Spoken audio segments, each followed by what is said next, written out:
Welcome back everybody, it's Big Chris, big receding hairline. Unfortunately, that part never changes. But if you've ever watched Bridgerton on Netflix, you will know that young, attractive sons and daughters of the high nobility, they meet at these fancy balls and then they commit their lives to each other. Now, how truthful is this? What is behind the Bridgerton ballroom parties? So Bridgerton is based in the Georgian period, which spanned between 1714 all the way up to 1837. It is characterised by strict social rules, parental involvement, matchmaking, elaborate letter writing, and a focus on propriety and reputation, where potential partners would often meet at these social gatherings and be introduced through their family connections. So gift giving and even the exchanging of locks of hair. I couldn't do that. We're often commonplace in these times. So when finding a life partner, you would expect that love would be top of the tree on priorities. So love, although was important in Georgian times, it wasn't always the most important part of a relationship.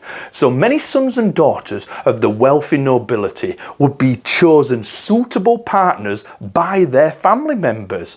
So this is where their mums and aunts would often get involved. So families would choose several suitors for their children, just in case one or two of the suitors didn't quite work out.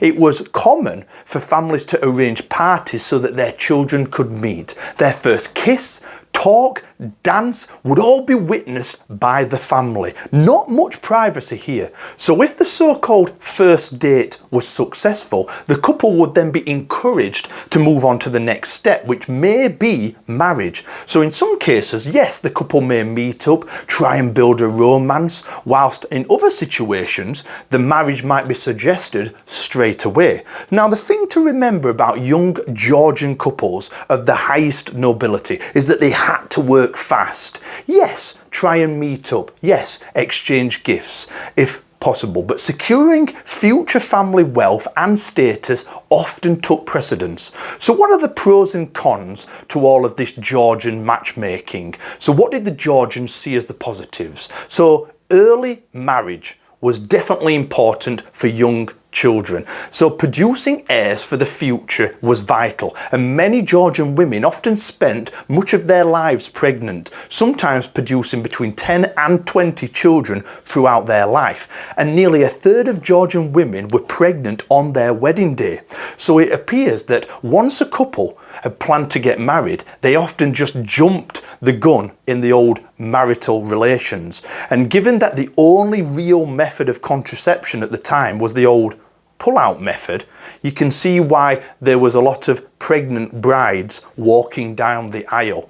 Now, the marriage would join wealthy, prominent families together, and this would create more wealth and equally more status. So families would also be involved, listen to this, in the drafting of a marriage contract. So once a couple had decided to head down the aisle, a proposal was a serious undertaking, and men who backed out from this obligation could often find themselves in a lot of trouble by being sued by either their ex-fiancé or her family. So it was very serious, all of this. So here are the cons to all of this. Now, often families were more important in wealth and status. Love played very little in some marriages. I mean, meeting at a ball and having lust for each other is very different to spending the rest of your life with this person. And often many couples weren't even compatible. Many men often worked away while their wives stayed at home looking after the children. And it depended on what the husband did for work. So in many cases, often couples, they never even saw each other. So ultimately, the Bridgertons are portrayed as a loving family who always put love first when their children are looking for potential suitors. And yes, Georgian love is real, but there were many cases where love had to take a back seat because the family status, wealth, and their importance in society often took precedence.